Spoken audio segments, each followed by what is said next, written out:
اعوذ باللہ من الشیطان الرجیم بسم اللہ الرحمن الرحیم رب اشرح لی صدری ویسر لی امری واحلل عقدۃ من لسانی یفقہوا قولی۔ آپ سب خواتین حضرات کی خدمت میں سلام عرض کرتی ہوں، اور 8 شوال روز انہدا میں جنت البقیع کے حوالے سے تمام مسلمانوں کی خدمت میں دلی تعزیت پیش کرتی ہوں۔ جنت البقیع کے جسے بقیع الغرقد بھی کہا جاتا ہے، مدینہ کا سب سے پہلا اور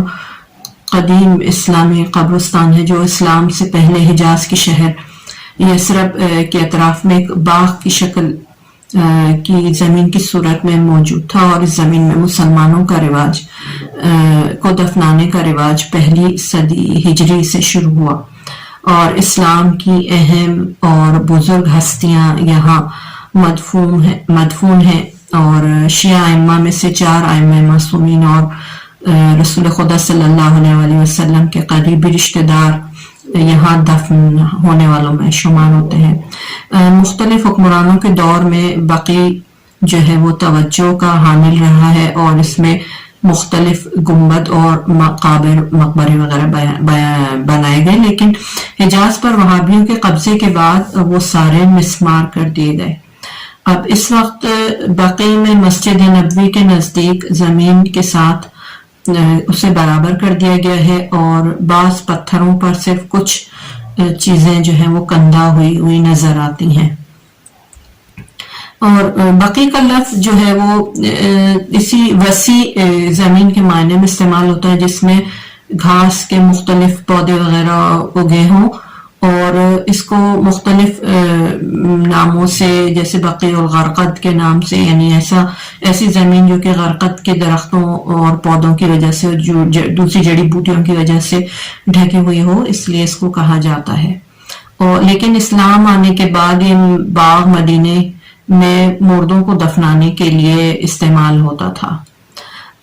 اس کے قبرستان کی فضیلت کے بارے میں بیان کیا جاتا ہے، خاص طور پہ شیعہ اور اہل سنت دونوں کے یہاں روایات نقل ہوئی ہیں، یہاں تک کہ بعض کتابوں میں تو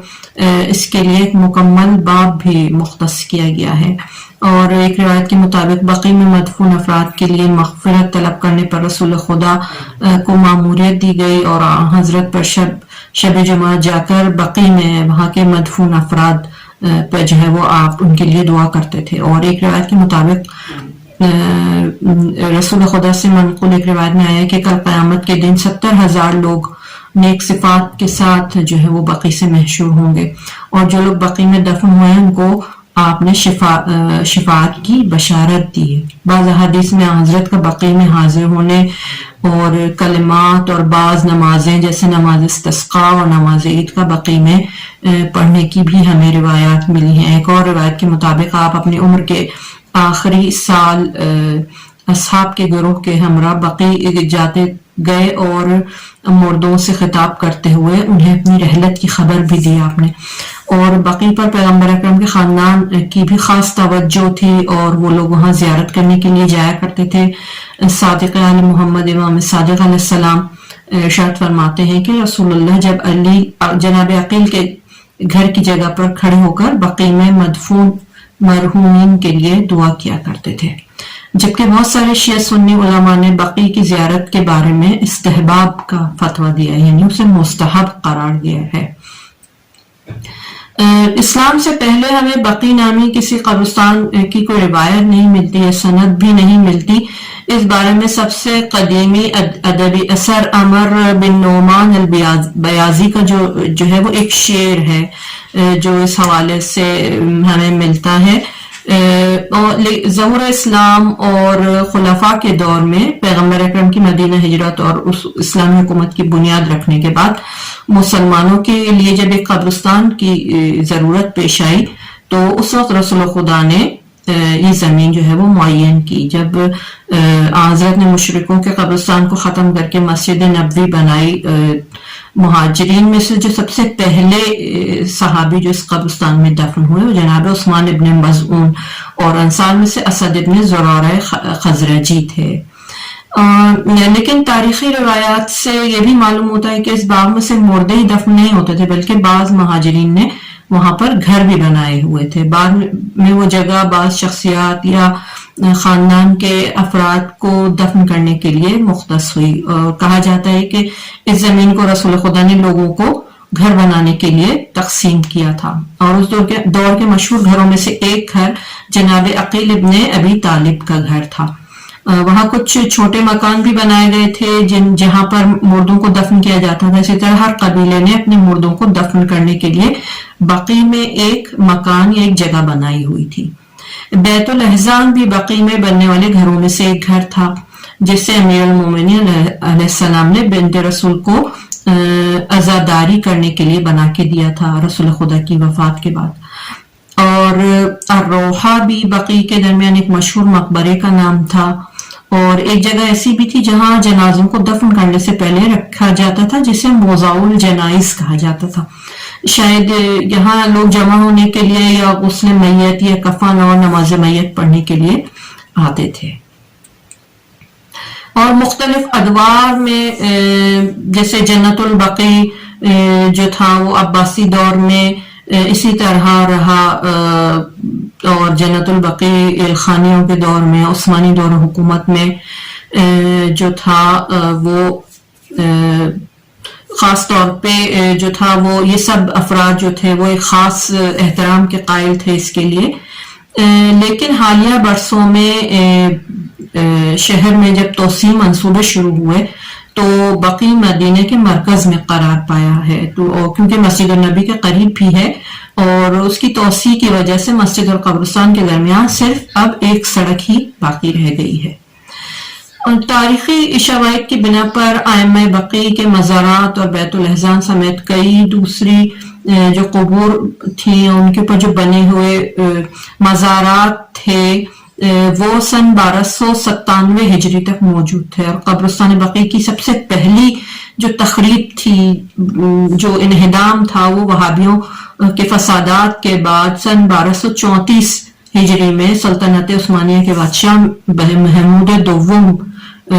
کے حکم سے دوبارہ تعمیر کیا گیا. یعنی اس سے پہلے وہابیوں نے اسے تخریب کیا اس کے بعد عثمانی بادشاہ کے حکم سے تعمیر کیا گیا. اور